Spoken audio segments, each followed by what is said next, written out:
As far as your lifts, you were a pretty strong guy.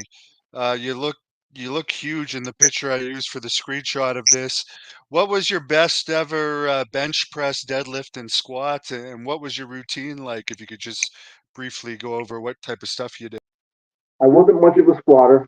Deadlifting, I didn't do much of that because I broke my tailbone in a show out in State College, Pennsylvania. I fell off the bleachers and landed on my butt and busted my tailbone, and that pretty much put an end to that.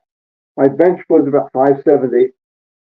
I was very strong with military presses though, and I could do reps with 405. I think the best I got in military was I think it was four.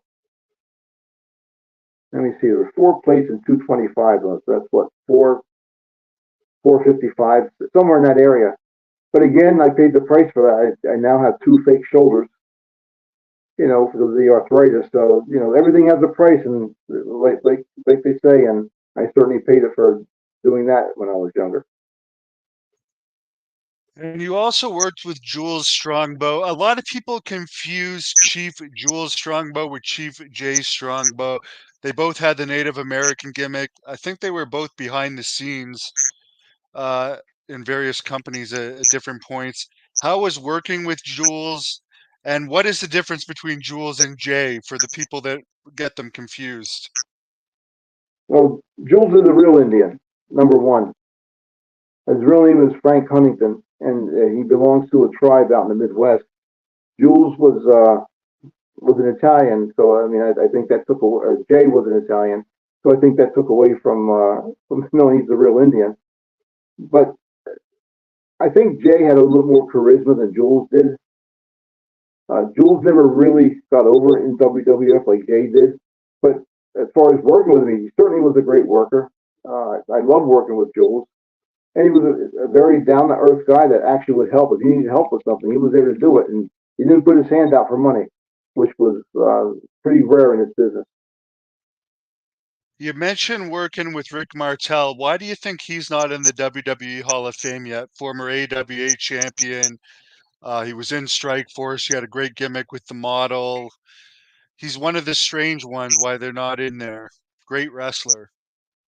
I don't know. I just know that, yeah, again, it was, you heard the saying, I hate to say it, a night off, but certainly it was with him. The first night I worked with him, the first match in London, Ontario, you don't know what to expect from somebody. And yet I went out there and didn't feel a thing. He was again, great worker, went by what we talked about, did the finish we talked about.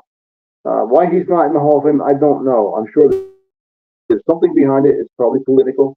Not sure what it is, but based on what I know about McMahon and some of the stories about him, something happened, and there were politics involved somewhere, or he upset somebody somewhere, and that's why he's not in it. Who was the most famous person you would say you've met in the wrestling business? I think it depends on who you see as a role model, and I would certainly say Bruno Sammartino. As far as I'm concerned, I never looked at people that way as being famous. To me, they were doing a job just like I was doing a job. But in terms of, again, Bruno was important to me because of how I felt about him growing up. And so the first time I met him, I got to tell you, Hannibal, I was intimidated, and very few guys intimidated me. Not because they think I'm a tough guy. I'm far from a tough guy. Um, but because what he meant to me in my life, and finally getting to meet the guy, yeah, that was a great moment for me. So fame, I don't know, but in terms of how it made me feel, it had to be Bruno Sammartino. Do you have a favorite match or most memorable match over the years? I guess my favorite match for a series of matches I have with Larry Winters in Tri-State, and also outside of Tri-State as well. We must have worked together, I would say, hundreds of times, and always enjoyed the matches with him. In fact, we had the big feud at Tri-State. So it was Larry. Unfortunately, left us very early, very young, of a heart attack. But he had to be probably one of the favorite guys I had in some of the most memorable matches I had with Larry. And we were talking about women earlier. Here's a couple of pictures. where you look a lot different than you did now, but she was looking stunning there. I don't know how Kevin ever pulled that off. Hate to say it, but she always did. Yeah, Kevin certainly got the good end of the deal there. That's for sure. Where can people follow you if they want to look you up? I know you got a Facebook page. That's basically it. Like I said, it's not that I'm disillusioned with wrestling. I just think today's wrestling is not something I want to be involved in. I'm not bitter about it. Yeah, I wish I made the money that's out there today. But you know, the character I had, the Mad Dog Drake character, was very much like I suppose the George Steele character. If the if the territories were still alive, it would work. But the character I had, you can only stay in a place so long. Once you see the act, it gets old. So I just backed out of, like I said, when I left it, I just backed out of it. I let it go. But I'm starting to get a little bit more interested in it again because of people actually wanting to see the old school wrestling again, actually wanting to let go of what we see today and appreciate some of the stuff that was big back in the 70s, 80s, and 90s. And so I'm getting a lot more requests for people to do wrestle cons, which I probably won't do any anyway. I don't like them. And but I guess the best way to reach me is just go to my Facebook page. Yeah, I remember when AEW first came back, or first came in, they said they were going to go old school, and they Yeah, ended up being more new school than WWE. So a lot of people like me will just go back and watch the stuff from the 80s and 90s rather than watch current product.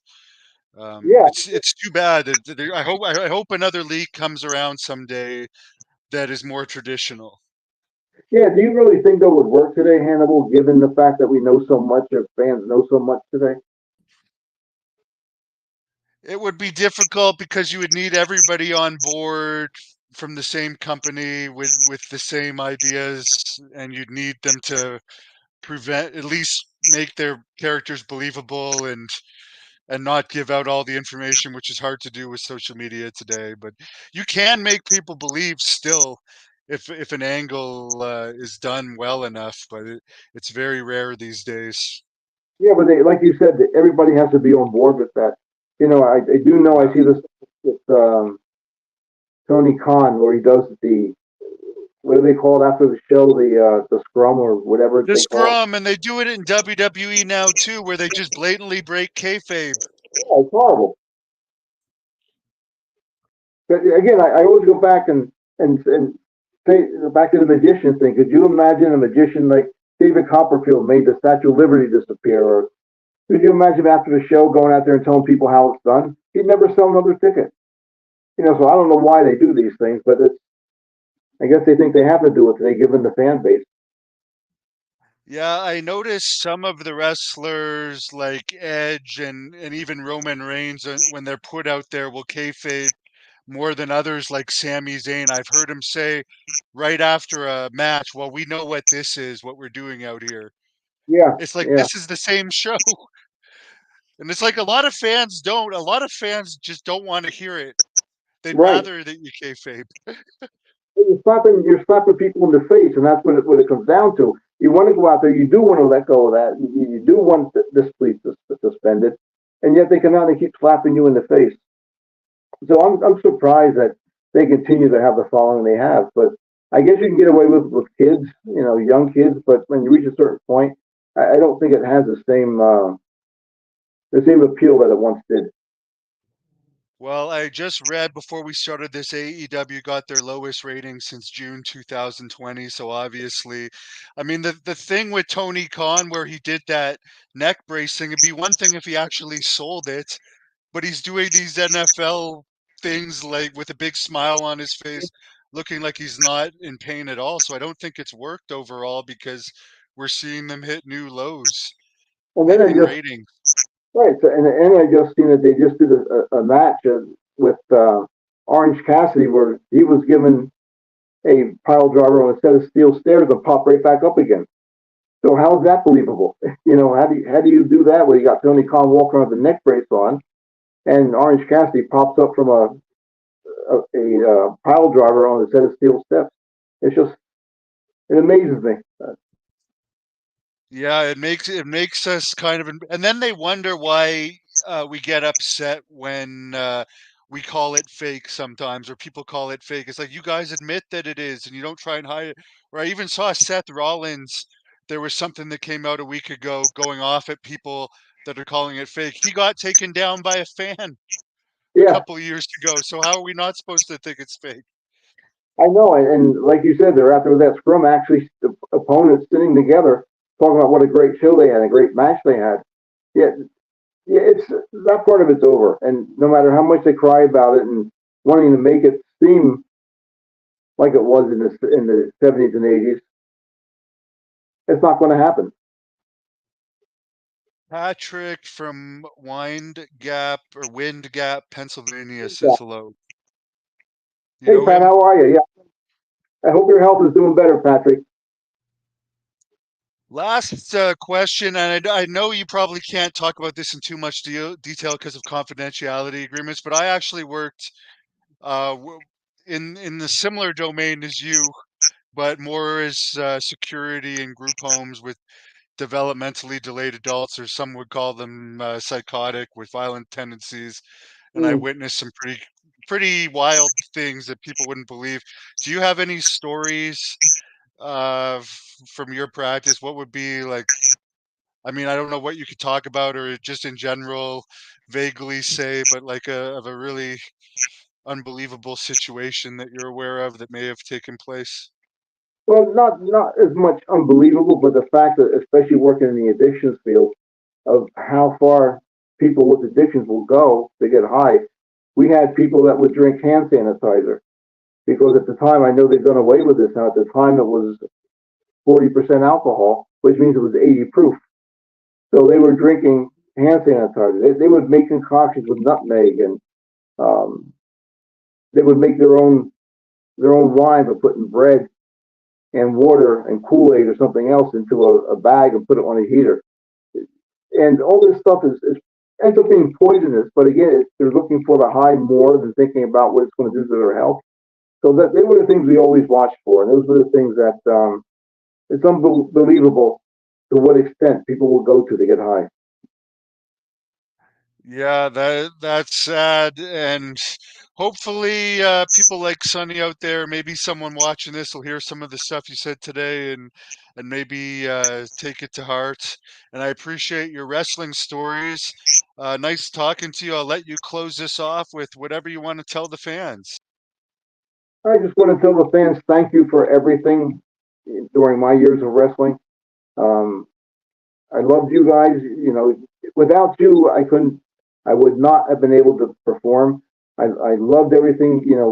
Being with you with the fans. So without the fans that believed in the hardcore, or not the hardcore, but the old school wrestling, we wouldn't have had it. So I certainly appreciate the fans for everything they've done for me for my career, and I just thank you from the bottom of my heart. That's it.